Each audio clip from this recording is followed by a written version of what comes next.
ஆண்டவராகிய இயேசு கிறிஸ்துவின் நாமத்தில் காலை வாழ்த்துக்கள். இன்றைய மன்னா. அப்பொழுது அவரால் தெரிந்து கொள்ளப்பட்ட மோசே அவர்களை அவர் அழிக்காதபடிக்கு அவருடைய உக்கிரத்தை ஆற்றும் பொருட்டு அவருக்கு முன்பாக திறப்பின் வாயிலே நின்றான்.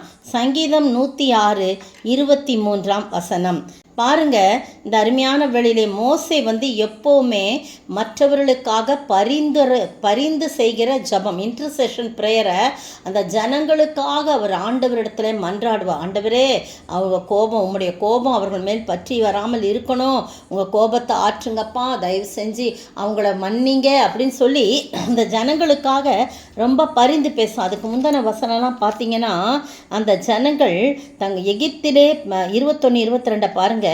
எகிப்திலே பெரிய கிரியைகளையும் காமின் தேசத்திலே அதிசயங்களையும் சிவந்த சமுத்திர தண்டையிலே பயங்கரமானவர்களும் செய்தவராகிய தங்கள் இரட்சகரான தேவனை மறந்தார்கள். எவ்வளோ பயங்கரமான காரியம் பாருங்க. நீங்கள் அப்படியே யாத்திராகமம் 32க்கு நீங்கள் திரும்பி வரும்போது மோசே அழைச்சிட்டு வராரு. அதுக்கு பிறகு மோசே சீனாய் மலைக்கு போகிறாரு. அவர் இன்னும் வர காணோம், அவருக்கு என்ன ஆச்சோ தெரியல, அதனால் எங்களுக்காக தெய்வங்களை, எங்களுக்கு முன் செல்லும் தெய்வங்களை உண்டு பண்ணோன்னு ஆரோனை பார்த்து சொல்கிறாங்க.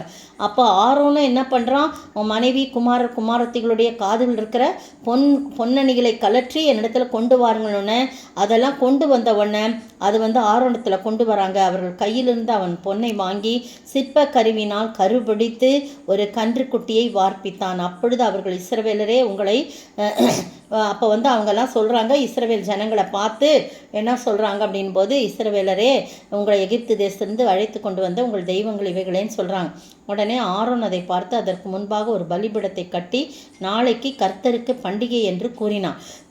இதெல்லாம் அப்படி நடக்கும்போது அதெல்லாம் தகன பலியிட்டு சமாதான பலிகள்லாம் செலுத்தி ஆடி பாடி புசிக்கவும் குடிக்கவும் உட்கார்ந்து விளையாடவும் ஏந்திருக்கிறான். கர்த்தர் மோசையை பார்த்து சொல்கிறாரு, நீ இறங்கிப்போ, எகிப்து தேசத்துலேருந்து நீ நடத்தி கொண்டு வந்த உன் ஜனங்கள் தங்களை கெடுத்து கொண்டார்கள். என் ஜனங்கள்லாம் சொல்லவே இல்லை, இதில் அவ்வளோ கோபம் அவருக்கு.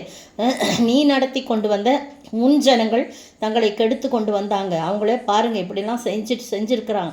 அதனால் நீ இந்த ஜனங்களை பார்த்த நான், இவர்கள் வணங்கா கழுத்துள்ள ஜனங்கள், என்னுடைய கோபம் இவர்கள் மேல் மூலமோ நான் இவர்களை அழித்து போடும், என்னை விட்டுவிடு, உன்னை நான் ஒரு பெரிய ஜாதியாக்குன்னு சொன்ன உடனே மோசே நம்மளை தான் பெரிய ஜாதியாக்குவார, நம்ம ஜனங்க அழிஞ்சா என்ன போனான்னு நினைக்காம உடனே தேவனாய கர்த்தரை நோக்கி, தேவரீர் மகா பலத்தினாலும் வல்லமையுள்ள கையினாலும் இந்த ஜனத்தை எகிப்து தேசத்துலேருந்து நீங்கள் புறப்பட்டு வர பண்ணீங்க, இப்போ ஏன் உங்களுடைய ஜனங்களுக்கு விரோதமாக உங்களுடைய கோபம் பற்றி எரிகிறது என்ன, மலைகளை கொன்று போடவும் இவர்கள் பூமியின் மேல் இராதபடிக்கு நிர்மலமாக்கவுமா இவர்களை கொண்டு வந்தீங்க, தயவு செஞ்சு உங்களுடைய ஆபிரகாமையும் ஈசாக்கையும் இஸ்ரவேலையும் நினைத்தருளும், இந்த சந்ததியை வானத்து நட்சத்திரங்களை போல கடற்கரை மணலை போல பெருகு பண்ணுன்னு சொன்னீங்களே, இந்த வனாந்தரத்தில் கொண்டு அழிக்கவா வந்திருக்கிறீங்க அப்படின்னு சொல்லிட்டு ரொம்ப மன்றாடுறாரு. அப்படியே கெஞ்சி பிரார்த்தித்தான் அப்படின்னு சொல்லி 32:13 யாத்திராமத்தில் கெஞ்சி பிரார்த்திக்கிறான். கண்ணீரோடு அழுது கெஞ்சி மன்றாடுறான் அந்த ஜனங்களுக்காக. அப்பொழுது கர்த்தர் தமது ஜனங்களுக்கு செய்ய நினைத்த தீங்கை செய்யாதபடிக்கு பரிதாபம் கொண்டார் அப்படின்னு சொல்லி போடப்பட்டிருக்கு. இந்த அருமையான வேளையிலே நீங்களும் நானும் மற்றவர்களுக்காக பரிந்து பேசுகிற ஒரு ஜபத்தை செய்ய வேண்டும். ஜனங்கள் அழிந்து கொண்டிருக்கிறார்கள், தெரியாமல் செய்கிறார்கள், எனவே என்று சொல்லி நாம் ஆண்டவரிடத்தில் அவர்களுடைய ரட்சிப்புக்காக அவருடைய விடுதலைக்காக நாம் போராடி ஜெபிக்கிற மக்களாய் நாம் காணப்பட வேண்டும். அல்லது அவர்களோடு சேர்ந்து நாமும் ஆண்டவரை விட்டு வழி விலகி அவரை கோபமூட்டிகளாக இல்லாதபடி நாம் அவர்கள் மோசையை போல அந்த ஜனங்களை அழிக்கக்கூடாது. ஆண்டவரே அவர்களை எப்படியாவது ரட்சிங்கப்பா, அவங்க தெரியாமல் செய்கிறாங்க ஆண்டவரேன்னு சொல்லிட்டு அவங்களுக்காக நம்ம ஒரு இன்டர்செஷன் ப்ரேயர் பண்ணும்போது கர்த்தர் நம்மை ஆசீர்வதிப்பார், நம் சந்ததியை ஆசீர்வதிப்பார். அந்த ஜனங்களுக்கு செய்யவிருக்கிற அந்த கோபத்திலிருந்து அவர் விடுதலையாக்கி பரிதாபம் கொள்ளும்படியாக, அந்த ஜனங்களுக்காக பரிதாபம் கொள்ளும்படியான ஒரு சூழ்நிலையாய் மாற்றுவார். அப்படிப்பட்ட ஆண்டவரை நோக்கி பார்ப்போமா? அப்படிப்பட்ட ஆசீர்வாதத்தை நாமும் பெற்றுக்கொள்ள ஆண்டவர் தாமே கிருபை செய்வாராக. ஆமென். தீரப்பில் நின்று நான் அழுதிடவே அழியும் மாந்தர்காய் புலம்பி நின்றேன், விழி தெழும்பியே ஜெபி தழுதிட தந்தேன் என்னையே, இயேசுவே தந்தேன் என்னையே, ஆசீர்வாத ஊற்றாய் என்னை மாற்றும் இயேசுவே, என்னை மாற்றும் இயேசுவே. திரிக்கிற ஆண்டவரே, துதிக்கிற ரச்சா, வாழ்த்துகிற வணங்கிறப்பா.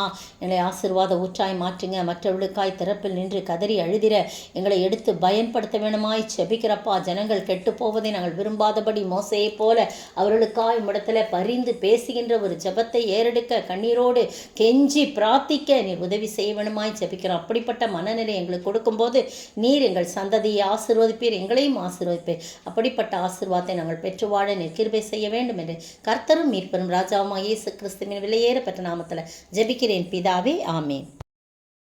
நேற்றைய பதில், அவருடைய தீர்மானத்தின்படி அழைக்கப்பட்டவர்களாய் தேவனிடத்தில் அன்பு கூறுகிறவர்களுக்கு சகலமும் நன்மைக்கு ஏதுவாக நடக்கிறதென்று அறிந்திருக்கிறோம்.